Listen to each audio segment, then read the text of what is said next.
And now, nandito naman po tayo ngayon to present to you from grades 5 to young adult teachers.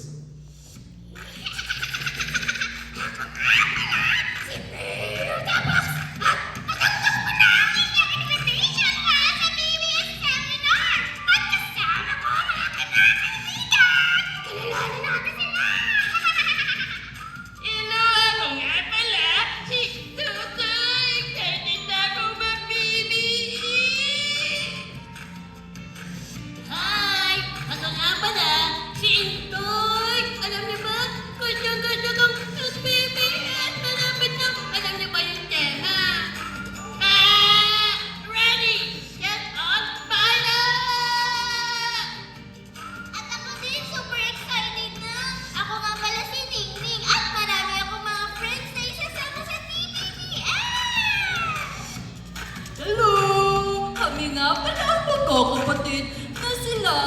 At ako nga pala si Jambo. Kasama ko ang aking mga kapatid. Tama, kasama ko ang aking mga kapatid at excited na kami pumunta sa BBS. Hello po, kami po mag-BBS lahat.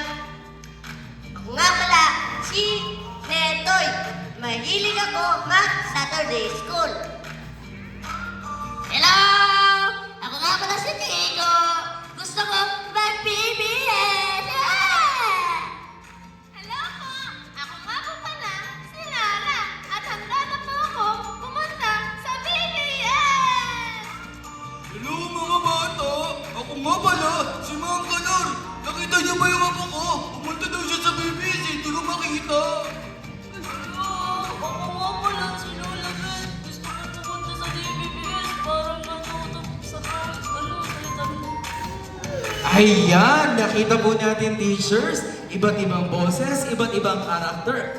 Maaari magtatanong tayo why it is really important na gumamit mo tayo ng vocal mimicry using this kind of mga puppets. So tanungin po natin, Navigator Angie, pwede mo ba ipaliwanag sa kanila?